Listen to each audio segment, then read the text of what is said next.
नमस्कार। आज देखेंगे, आज जो पेपर हुआ है उसके मैथ्स वाले पार्ट का सॉल्यूशन। देखो पहला क्वेश्चन क्या है। 16 सेंटीमीटर और 20 सेंटीमीटर व्यास वाले दो वृत्त इस प्रकार हैं कि उनके केंद्रों के बीच की दूरी 13 सेंटीमीटर है। इनके वृत्तों की उस उभयनिष्ठ स्पर्श रेखा लंबाई कितनी है जो केंद्रों को मिलाने वाली रेखा को प्रतिच्छेद नहीं करती है। देखो, उभयनिष्ठ स्पर्श रेखा या कॉमन टेंजेंट, उसकी लंबाई क्या होती है? D square minus R2 minus R1 का स्क्वायर। अब देखो डी यहाँ क्या होता है? केंद्रों के बीच की दूरी, और वो कितनी देर की है? 13 सेंटीमीटर। 13 का स्क्वायर माइनस R2। देखो 20 सेंटीमीटर व्यास है, अगर त्रिज्या निकाले तो इसकी आधी हो जाएगी। 20 का आधा कितना होता है? 10।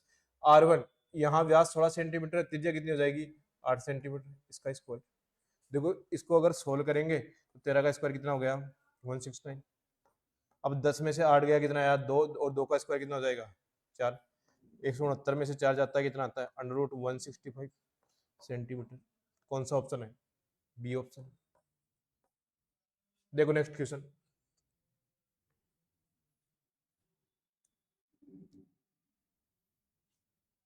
साठ सेंटीमीटर, 40 सेंटीमीटर और 20 सेंटीमीटर बाहरी आयामों वाला एक लोहे का बक्सा 1 सेंटीमीटर छोटी चादर से बना है। यदि 1 सेंटीमीटर क्यूब लोहे का भार 50 ग्राम है तो खाली बक्से का भार कितना होगा?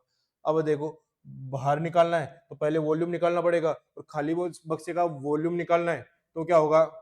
बाहर वाले विमाओं से जो आयतन है माइनस जो अंदर वाली विमाएं, मतलब मोटाई के बिना आयतन है, उसका डिफरेंस होगा। देखो बाहर वाली विमाओं के हिसाब से आयतन क्या होगा?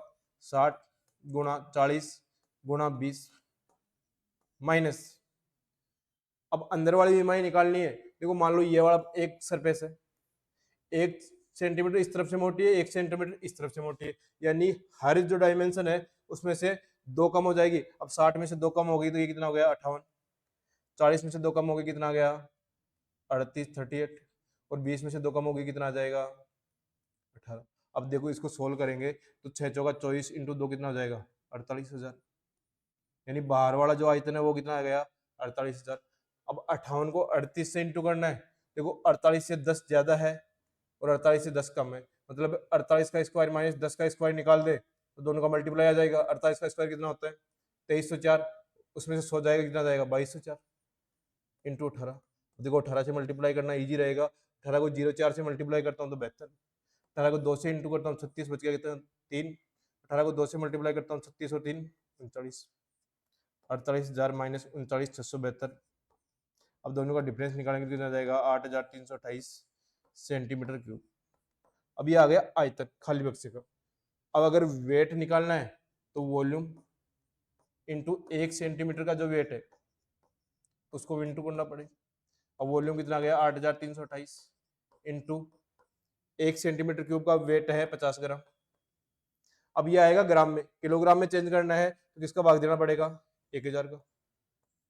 अब देखो किसी भी संख्या को अगर 50 से मल्टीप्लाई करते हैं तो उसको आधा कर दो। 832 का आधा कितना होगा? 416। 8 का आधा कितना होगा? 4, और 2 जीरो आगे लगा दो। ये 50 से मल्टीप्लाई करना बटे 1000।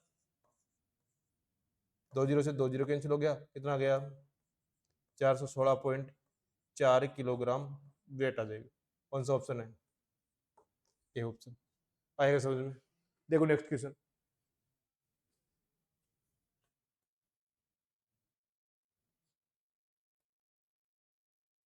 यदि किसी वस्तु के मूल्य में क्रमागत रूप से 15% और 10% की वृद्धि होती है तो उस वस्तु की एकल मूल्य के वृद्धि समतुल्य प्रतिशत क्या होगा?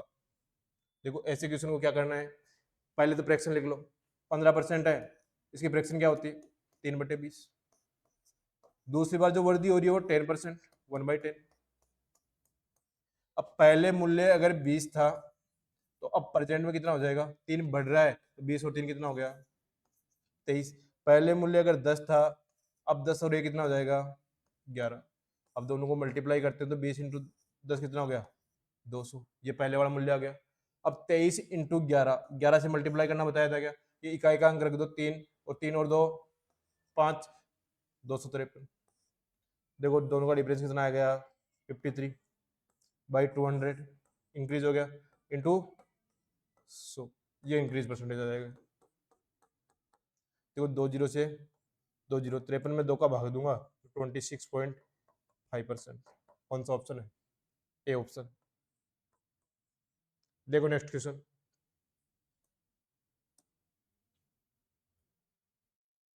ऋण की वह राशि ज्ञात कीजिए जो प्रत्येक 200 रुपए की 5 बराबर किस्तों में, यानी प्रत्येक इसकी राशि कितनी दे दी 200 रुपए, यदि ऋण 5% वार्षिक साधारण ब्याज की दर से 5 वर्षों में दे है। देखो साधारण ब्याज की किस्त निकालते तो कैसे करते हैं, प्रत्येक किस्त की राशि मान लेते हैं 100। अब कितनी किस्त हो गई, ये दूसरी, ये तीसरी, और ये चौथी, और ये पांचवी। 3 और 2 5 हो गई। अब पहले वर्ष में रखते हैं 0, फिर 5, 5 गुणा 1, दूसरे में 5 इंटू 2 कितना हो जाएगा 10, तीसरे में 5 इंटू 3 कितना हो जाएगा 15, और चौथे में 5 इंटू 4 कितना हो जाएगा 20। अब ये जो इन सबको ऐड करेंगे वो क्या आ जाएगा, टोटल अमाउंट। टोटल अमाउंट देखो 5, ये तो हो गए 500, 520, 535, 545 और 5, 550। अब अपने पास जो वैल्यू दे रखी है वो क्या दे रखी है, प्रत्येक किसकी राशि 200, वो किसकी वैल्यू है 100 की वैल्यू। अब टोटल अमाउंट पूछा है, टोटल अमाउंट देखो रेशियो में कितना आया 550, ये आ जाएगा। देखो 2 जीरो से 2 जीरो कैंसिल, 550 को 2 से मल्टीप्लाई करूं तो कितना आ जाएगा 1100 रुपये। क्या आंसर आ जाएगा 1100 रुपये। कौन सा ऑप्शन है, ए ऑप्शन। देखो नेक्स्ट क्वेश्चन।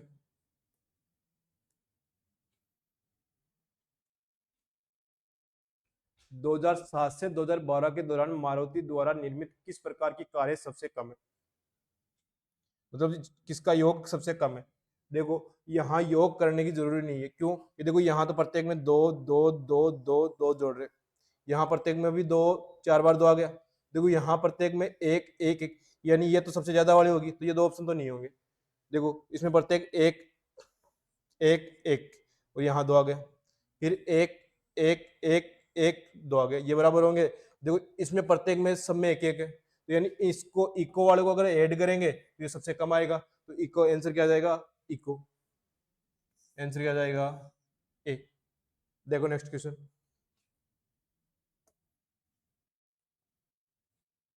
यदि एक अर्धगोले का व्यास 42 सेंटीमीटर है तो अर्धगोले का आयतन, सीधा फॉर्मूला बेस्ड क्वेश्चन है।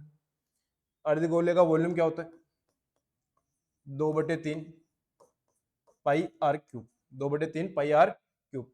अब मान रखना है, देखो व्यास 42 सेंटीमीटर है तो त्रिज्या क्या हो जाएगी इसकी आधी, 42 में 2 का भाग दे दो कितना आया 21 सेंटीमीटर। अब सीधी वैल्यू रखनी है 22/2/3 गुणा 22/7, आर 3 बार है तो 21 इंटू 21 इंटू 21 इंटू 21। देखो 7 या 21 कैंसिल हो गया, 22 को मैं 2 से मल्टीप्लाई करूं तो कितना आ गया 44, और 21 का स्क्वायर 21 इंटू 21 441, 21 का स्क्वायर कितना होता है 441। अब मैं 44 को 1 से इंटू करता हूँ तो 4, और बच गया कितना 4। 44 को मैं 4 से मल्टीप्लाई करूँ 176, और बचा हुआ 4 180, बच गया कितना 18। 44 को मैं 4 से मल्टीप्लाई करूँ 176 और 18 कितना हो जाएगा 194, 04 सेंटीमीटर क्यूब। कौन सा ऑप्शन आ जाएगा, डी। देखो ये तो हो गया बेसिक से सोल्व करना। अब देखो इसमें पाई बराबर 22/7 आ रहा है, मतलब ये 11 से गुणा होगा, 11 से क्या होगा मल्टीप्लाई होगा। अब ऐसा ऑप्शन जिसमें 11 का भाग जा रहा है वो सीधा आंसर हो जाएगा। देखो पहले को चेक करेंगे तो देखो 4 और 1 5, 5 और 1 6, 9 और 5 14, 14 में से 6 के कितना आया 8, इसका मतलब इसमें 11 का भाग नहीं जा रहा। देखो इसको चेक करेंगे 4 और 2 6, 6 और 1 7, 9 और 5 14, दोनों का डिफरेंस कितना आया 7, इसमें भी 11 का भाग नहीं जा रहा। ऐसे 4 4 8 और 1 9, ये कितना हो गया 9 और 4 13, 13 और 9 का डिफरेंस कितना आ गया 4, इसमें भी 11 का भाग नहीं जा रहा। लेकिन इसमें चेक करो, देखो 4 और 4 8, 8 और 1 9, ये 0 और 9 कितना हो गया 9, यानी इनका डिफरेंस कितना आ रहा है 0। डिफरेंस अगर 0 आता है तो किसमें 11 का भाग जाता है, और कौन सा ऑप्शन होगा, डी। बिना सोल्व किए आंसर क्या आ जाता है, डी। देखो नेक्स्ट क्वेश्चन।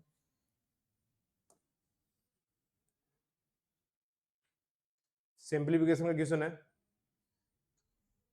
सोल्व कैसे करना है। देखो 3 का क्यूब कितना होता है 27, 2 का क्यूब कितना होता है 8, 27 और 8 कितना हो गया 35। अब मैं 35 को अगर 22/7 से मल्टीप्लाई करूं तो 7 से कितनी बार गया 5 बार, और 22 को 5 से मल्टीप्लाई करो, यानी इस पूरे पार्ट को सोल्व करने के बाद कितना आया 110। अब देखो अंदर वाले पार्ट को सोल्व करेंगे तो 6 का स्क्वायर 36, 3 का स्क्वायर 9 -4, यानी 36 9 45 और -4 41 में अगर 41/2 का भाग देंगे, देखो भाग को गुणा में चेंज करो 2/41, 41 से 41 कैंसिल हो गया, यानी इस पूरे पार्ट को सोल्व करने के बाद क्या आया 2, 102 को 2 से मल्टीप्लाई करूं, 110 को 2 से मल्टीप्लाई करूं तो आंसर क्या जाएगा 220। देखो नेक्स्ट क्वेश्चन,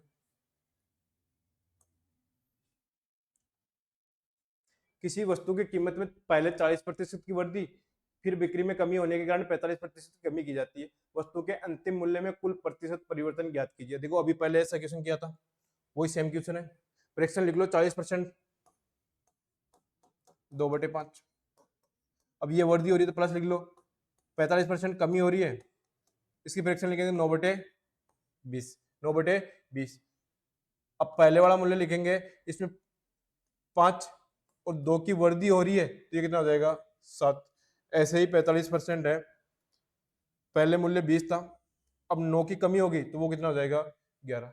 पहले वाला मूल्य निकालना है, 20 × 5 कितना हो गया 100, ऐसे 11 × 7 कितना हो जाएगा 77। देखो कितने परसेंट की कमी होगी 23% की कमी होगी, -23%। कौन सा ऑप्शन है ए ऑप्शन। देखो नेक्स्ट क्वेश्चन,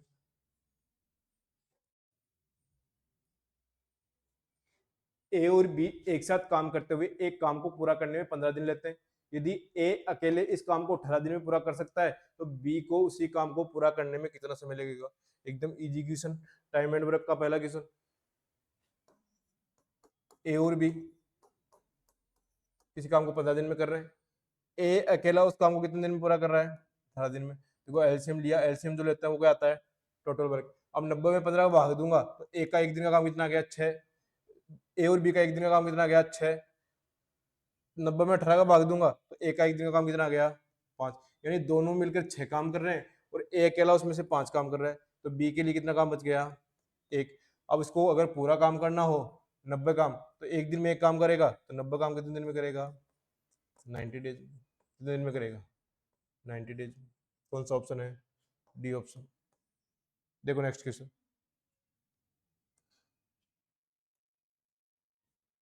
समीकरण 6x + 8y - 48 = 0 के x अक्ष और y अक्ष के बीच अंतःखंड की सबसे छोटी लंबाई कितनी होगी। देखो पहले तो देखो अंतःखंड का समीकरण किस हिसाब से होता है, x/a + y/b = 1, और अंतःखंड के बीच की अगर डिस्टेंस निकालनी होती है तो वो क्या होती है √a² + b²। देखो इस समीकरण को अगर मैं इस हिसाब से लिखूं तो पहले 6x + 8y, मैं उसको उस तरफ ले जाऊंगा तो 48, अब 48 को बट्टे में लाऊंगा तो 6x/48, दोनों को अलग अलग लिख लेता हूँ, 8y/48 = 1। अब देखो यहाँ 8 बार गए, यानी x/8, यहाँ कितनी बार गया 6 बार, तो y/6 बराबर कितना आ गया, y/6 बराबर कितना आ गया 1। अब देखो अंतःखंड के बीच की दूरी निकालनी है तो √a² + b², और यहाँ एक का मान कितना है 8, 8 का स्क्वायर कितना हो जाएगा 64, और 6 का स्क्वायर कितना हो जाएगा 36, दोनों को ऐड करेंगे तो √100, √100 का मतलब कितना हो गया 10 सेंटीमीटर। आएगी बात समझ में। ये कौन सा ऑप्शन है सी ऑप्शन, आंसर क्या आ जाएगा सी। देखो नेक्स्ट क्वेश्चन,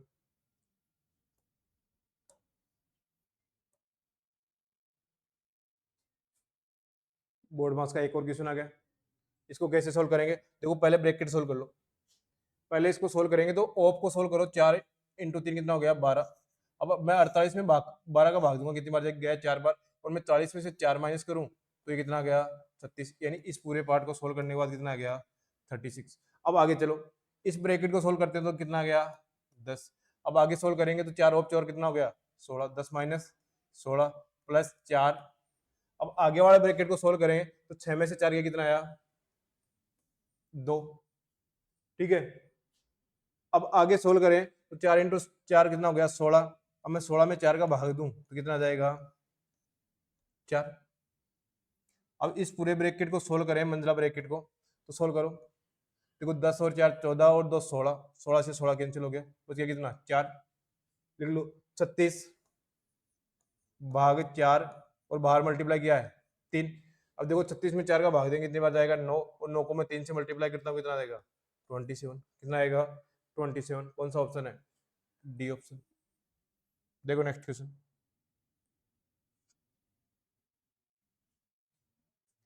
वह संख्या कौन सी है जिससे 460 के 20% में जोड़ने पर योग 920 के 70% के बराबर हो जाए? जैसा क्वेश्चन बोल रहा है वैसे लिख लो। 460 के 20%, 460 का 20%, और 20% की फ्रैक्शन कितनी होती है 1/5। उसमें वह संख्या जोड़ दें, संख्या मान लेते हैं n, तो वो किसके बराबर हो जाए 920 का 70%, 920 इंटू 70%, 70/100। देखो 1 0 से 1 0 कैंसिल हो गया। ठीक है, अब 460 में 5 का भाग दूंगा कितना आएगा 92। अब n का मान निकालना है, देखो 92 इंटू 7 इस तरफ है, ये इस तरफ आएगा तो माइनस का हो जाएगा। अब यहाँ अगर मैं 92 कॉमन ले लेता हूँ तो यहाँ बचा 7 और यहाँ बचा 1, और 7 में से 1 गया कितना आया 6। 92 को 6 से इंटू करेंगे तो कितना आ जाएगा 552। 552 कौन सा ऑप्शन है? D option. देखो नेक्स्ट क्वेश्चन।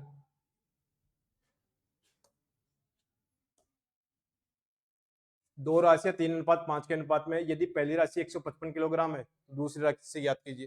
देखो सीधा सिंपल सा क्वेश्चन है, 155 है पहली राशि है, और रेशियो में कितनी है 3 है। दूसरी राशि याद करनी है तो किसका मान याद करना है 5।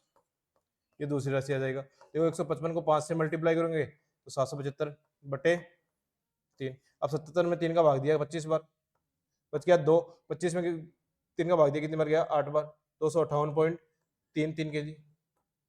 कौन सा ऑप्शन है? D option. देखो नेक्स्ट क्वेश्चन।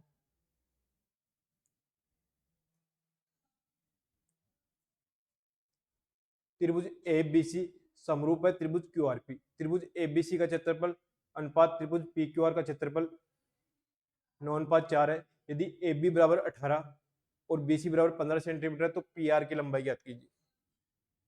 देखो जब भी समरूप त्रिभुज होते हैं तो देखो बात करें त्रिभुज एबीसी और त्रिभुज क्यूआरपी, उनका एरिया, एरिया पहले वाला का त्रिभुज एबीसी इसका एरिया, और त्रिभुज क्यूआरपी इसका एरिया का अंडर रूट। अब देखो किसका मान चाहिए, पी आर आरपी का मान चाहिए। देखो यहाँ पी आर कहाँ है, यहाँ है, तो यहाँ जो ऊपर भुजा आएगी वो क्या आएगी बीसी, तो बीसी बटे पी आर, बीसी बटे पी आर। त्रिभुज एबीसी का एरिया कितना है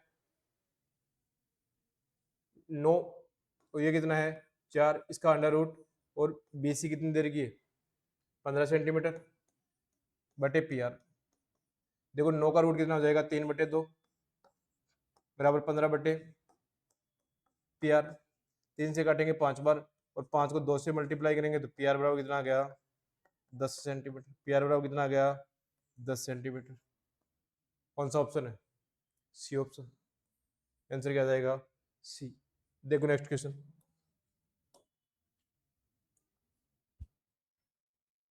माना सी के अंदर ओ वाला एक वर्त है, पी सी का एक बाहरी बिंदु है, माना पी क्यू और पी आर सी की स्पर्शरेखा है। इस प्रकार है कि क्यू और आर क्रमशः स्पर्शरेखा के बिंदु है।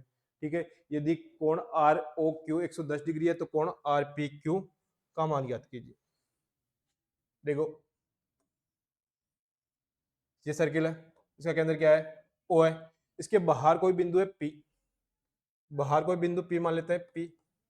ठीक है, इससे कोई स्पर्शरेखा है यहाँ क्यू, और यहाँ क्या है आर। ठीक है, अब क्या दे रखा है कोण आर ओ क्यू, मिलाओ आर ओ क्यू 110 डिग्री है। अब देखो रेडियस के साथ स्पर्शरेखा बनाती है 90 डिग्री, यहाँ भी 90 डिग्री हो गया, तो ये तो 180 हो गया, तो इन दोनों कोणों का योग भी कितना बचा 180 डिग्री। पूछा है कोण आर पी क्यू, तो ये 110 डिग्री है तो इनका योग 180 डिग्री होना चाहिए, तो ये कितना आ जाएगा 70 डिग्री। कौन सा ऑप्शन है? C option. देखो नेक्स्ट क्वेश्चन। यदि थीटा एक न्यून कोण है और tan theta plus cot theta बराबर 2 है, तो tan cube theta plus cot cube theta plus 6 tan cube theta cot square theta का मान ज्ञात कीजिए।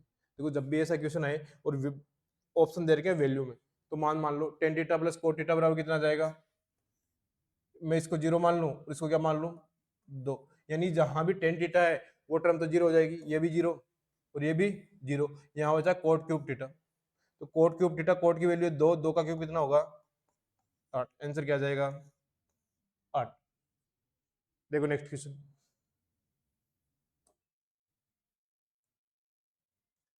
मिथिला दास मिथिला दास बस से 50 किलोमीटर की दूरी 90 मिनट में तय करती है। बस से उतरने के बाद वह 15 मिनट आराम करती है और टैक्सी द्वारा 35 मिनट में 30 किलोमीटर की एक और दूरी तय करती है।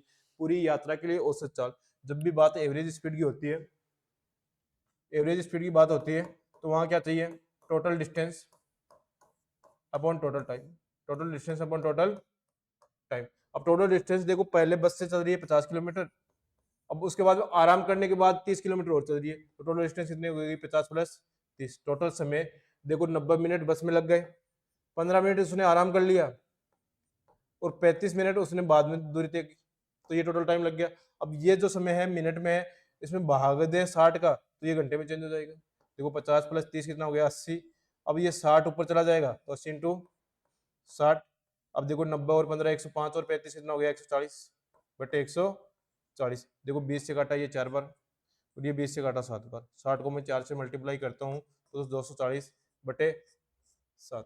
अब भाग दिया 24 में 7 का भाग दिया कितनी बार गया 3 बार, 30 में 7 का भाग दिया कितनी बार गया 4 बार, और 20 बच गया कितना 2, 34 2 बटे 7 किलोमीटर पर आवर, ये क्या जाएगी एवरेज स्पीड।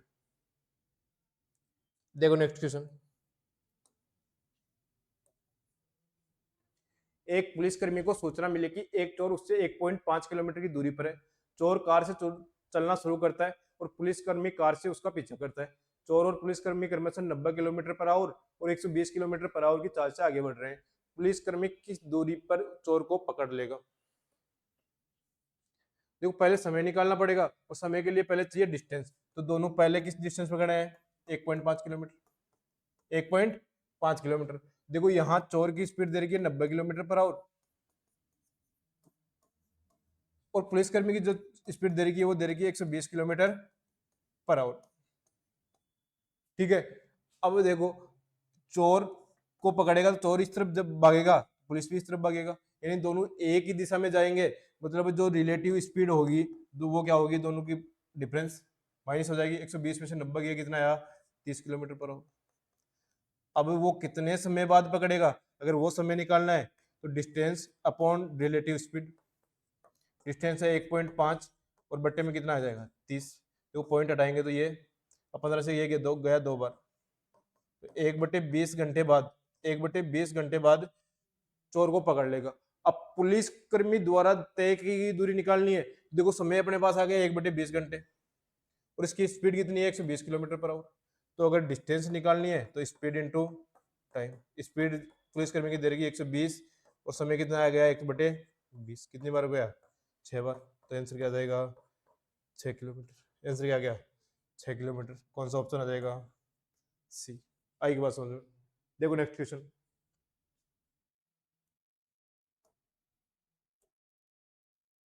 एक दुकानदार एक वस्तु पर 150 रुपए अंकित करता है और उसे 25% की छूट पर बेचता है। साथ ही वह वस्तु की खरीद पर RS 2.5 का गिफ्ट गिफ्ट देने का मतलब छूट ही हो गया, 2.5 की छूट और दे रहा है। यदि वह फिर भी 10% का लाभ अर्जित करता है तो वस्तु का क्रय मूल्य ज्ञात कीजिए। देखो पहले क्रय मूल्य ज्ञात करने के लिए सेलिंग प्राइस ज्ञात करना पड़ेगा, और सेलिंग प्राइस क्या होगी, MRP दे रही है 150, इस पे 25% की छूट दे रहा है, मतलब 1/4 की छूट दे रहा है, 4 पे 1 की छूट दी तो बेचेगा कितने में 3/4 पे, तो 150 के 3/4 में बेच रहा है। अब उस पे 2.5 की और छूट दे रहा है तो -2.5, ये सेलिंग प्राइस आ जाएगी। देखो सोल्व करेंगे 150 इंटू 3 कितना हो गया 450/4 -2.5। अब 450 में मैं 4 का भाग देता हूँ, देखो सीधा 11 बार गया, 10 में कितनी बार गया 2 बार गया, 112.5 -2.5, यानी कितने रुपए में बेच रहा है 110 रुपए में। जो रुपए 150 रुपए अंकित थे उसको कितने रुपए में बेच रहा है 110 रुपए में, ठीक है। अब वह है फिर भी 10% का लाभ, यानी कि 110 है, 10% का लाभ मतलब 110 की वैल्यू है। यहाँ से अगर सीपी याद करनी है इंटू 100, ये सीपी आ गया। देखो 110 से 110 कैंसिल हो गया, कितना आ गया रुपये आ गया 100 रुपये, ये सीपी आ गया। कौन सा ऑप्शन है? B option. आंसर क्या जाएगा? बी। देखो नेक्स्ट क्वेश्चन। एक दुकानदार ने 115.20 रुपए में 288 संतरे खरीदे, मतलब टोटल जो संतरे हैं उनका सीपी कितना दे रखा है? 115.20 रुपये। आगे क्या बोल रहा है? उसने उनमें से 50 को 70 पैसे प्रति संतरे की दर से और शेष को 46.20 में बेच दिया। यानी सेलिंग प्राइस अगर निकालें, देखो 50 को वो बेच रहा है 70 पैसे, यानी 50 इंटू 70 पैसे, अगर रुपए में चेंज करो तो 70/100, ठीक है। यानी पहले संतरे 35 संतरों से कितने रुपए प्राप्त हुए? पहले 50 संतरों से कितने रुपए प्राप्त हुए? 35। और जो बचे हुए उनसे कितने प्राप्त हुए?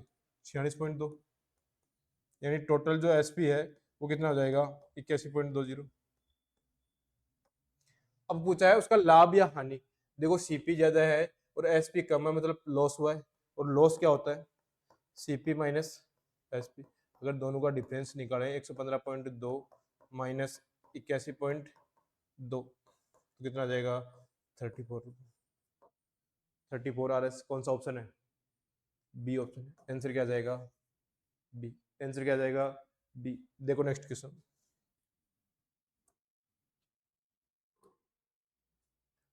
अर्थ सेंटीमीटर लंबाई और 28 सेंटीमीटर के आधार व्यास वाले एक लंबवतीय बेलन के वक्र पृष्ठीय क्षेत्रफल और संपूर्ण पृष्ठीय क्षेत्रफल के बीच का अंतर। देखो बेलन है,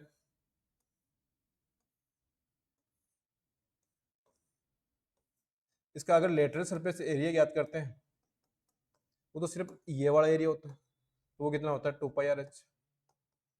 अब बात करें टोटल सरफेस एरिया की, तो उसमें वक्र पृष्ठ तो ऐड होता ही होता है, और जो दो आधार है बेस है वो ऐड हो जाते हैं। यानी इनके बीच का जो डिफरेंस है वो क्या है? दोनों आधारों का क्षेत्रफल। आधार क्या होता है? एक सर्किल, यानी एक सर्किल का एरिया होता है πr², तो 2πr²। यानी जो टोटल सरफेस एरिया और लेटरल सरफेस एरिया का जो डिफरेंस होता है वो क्या होता है? 2πr²। अब डिफरेंस ही तो पूछा है। व्यास दे रखा 28 सेंटीमीटर, 28 सेंटीमीटर, तो त्रिज्या क्या कितनी हो जाएगी? 28 का आधा, 14 सेंटीमीटर। अब सिर्फ मान रखना है 2 गुणा 22/7 r², 14 × 14। देखो 7 से कितनी बार गया? 2 बार गया, ठीक है। 14 × 2 कितना हो जाएगा? 28। और 22 × 2 कितना हो जाएगा? 44। अब 28 का पढ़ा 4 बार बोलते हैं 112, बच के कितना? 11। 28 का पढ़ा 4 बार बोलते हैं 112, और 11 123, 1232 सेंटीमीटर स्क्वायर।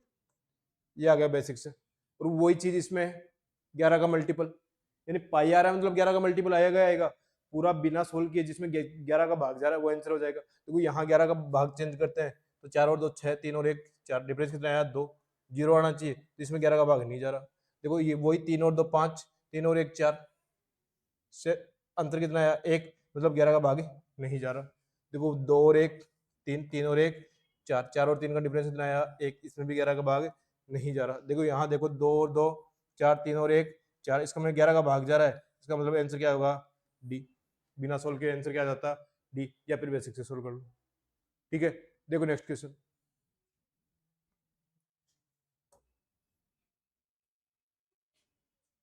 एक त्रिभुज का परिमाप 36 इकाई है, इसका क्षेत्रफल वर्ग इकाई से अधिक नहीं हो सकता। देखो जब मेंसुरेशन वाला पार्ट मेंसुरेशन वाला पार्ट पढ़ा था, उसमें पढ़ा था क्या कि अगर ट्राइंगल में परिमाप दे रखा है,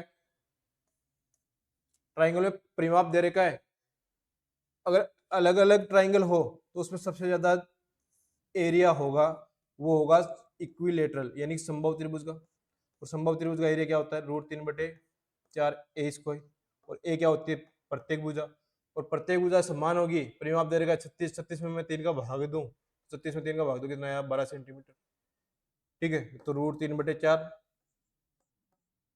a² मतलब 12 × 12, 12 में कितनी बार गया? 3 बार, मैं 12 का पहाड़ा 3 बार बोलो 36 रूट 3 सेंटीमीटर स्क्वायर, यानी कि समबाहु त्रिभुज के एरिया से ज्यादा किसी भी त्रिभुज के एरिया का नहीं हो सकता। आंसर क्या आ जाएगा? 36 रूट 3 सेंटीमीटर स्क्वायर। देखो नेक्स्ट क्वेश्चन।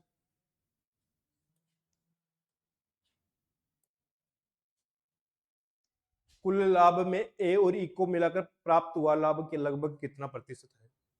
देखो कुल लाभ कैसे निकालना है। इस तरफ दे रखा है टर्नओवर और इस तरफ दे रखा है प्रॉफिट। देखो इसका एक का टर्नओवर है 30 और प्रॉफिट परसेंटेज कितना है? इनकम 30 है और प्रॉफिट परसेंट कितना है? 25%। यानी 30 का अगर 25% निकालें तो प्रॉफिट कितना आ जाएगा? 1/4 तो 7.5। ठीक है। ऐसे ही बी की बात करें, इसकी इनकम कितनी है? 40 है और प्रॉफिट परसेंटेज कितना है? 7.5। तो 10 से थोड़ा कम है ना, और 5 से थोड़ा ज्यादा तो 7.5। 40 का अगर मैं 7.5% निकालूं, मतलब 7.5 का 2/5 निकाल दो, कितना आया? 3। इसका प्रॉफिट कितना आ गया? 3। ऐसे सी है, इसकी इनकम दे रखी है 20 और प्रॉफिट परसेंटेज कितना दे रखा है? 20%। 20 का अगर 20% की बात करें तो 1/5 और 1/5 कितना होता है? 20 का 4। ऐसे ही बात करें डी की अगर इनकम की बात करें तो आ जाएगी 50 और प्रॉफिट परसेंटेज की बात करें वही 7.5। 50 का अगर मैं 7.5% निकालूं, 50 का अगर मैं 7.5% निकालूं, देखो 50 इंटू 7.5/100, ये कितनी बार गया? 2 बार गया। तो ये कितना जाएगा? 3.75। डी की इनकम कितनी है? 50 और इसका प्रॉफिट परसेंटेज कितना? 7.5। ठीक है, 3.75। और ऐसे ही 25, ई का प्रॉफिट 25 है और ये 60 है। 60 का 1/4 कितना हो जाएगा? 15। 60 और 25%। अब देखो टोटल प्रॉफिट याद करें तो देखो 7.5, 10.5, 14.5, 17.5, 18.25 और 33.25। 33.25 हो गया। और ए और ई को मिलाओ तो कितना आया? 22.5। 22.5 इंटू 100। देखो इसको सोल्व करेंगे तो 100 से 25 से ये कटा 4 बार, तो इसको 25 से काटेंगे तो 1.3, 1.33, 1.33। अब 22.5 को अगर मैं 4 से इंटू करता हूँ, 22.5 को अगर मैं 4 से इंटू करूँ तो कितना आ गया? 90। और 90 में 1.33 का भाग दूं या पॉइंट हटा दो, 9133। 133 में 3 का भाग दें तो कितनी बार जाएगा? 13 7 लगभग लगभग 70% आ रहा है। लगभग कितना जाएगा? 70%। कौन सा ऑप्शन है? C option. देखो next question. A plus B plus C बराबर 7 है। A cube plus B cube plus C cube minus 3abc बराबर कितना है? 301। देखो इसका अगर फॉर्मूला लिखे,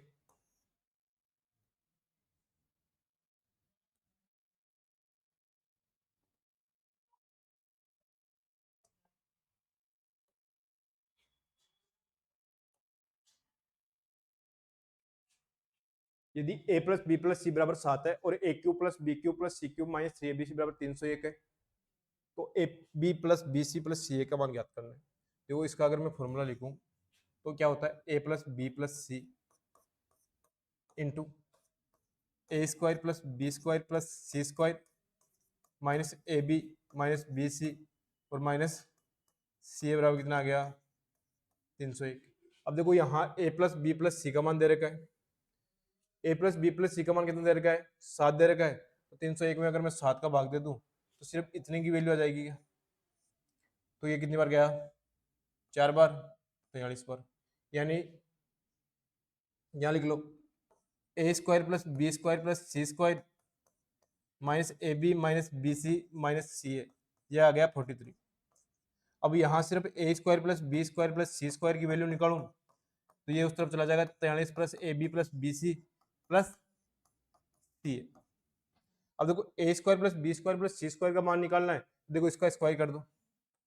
ए square plus B square plus C square plus 2ab plus 2bc plus 2ca बराबर 49। अब देखो इसकी वैल्यू अपने पास है ये वाली, यहाँ रख दो 43 प्लस, देखो A B plus B C plus C A, एक बार यहाँ है, 2 बार यहाँ है, 2 और ये कितना हो जाएगा 3, A B plus B C plus C A बराबर 49।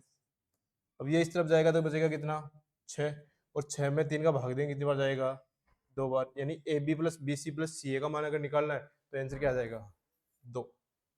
देखो नेक्स्ट क्वेश्चन,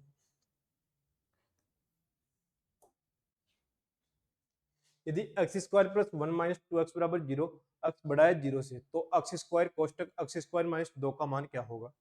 देखो ये सीधा सीधा दिख रहा है क्या, एक्स माइनस 1 का स्क्वायर है और ये बराबर कितना होगा 0। अब एक्स का माइनस स्क्वायर अगर 0 है, इसका मतलब इसकी वैल्यू 0 होगी तभी 0 होगा, तो एक्स बराबर कितना होगा 1। यहाँ से एक्स की मान कितना आ गया 1।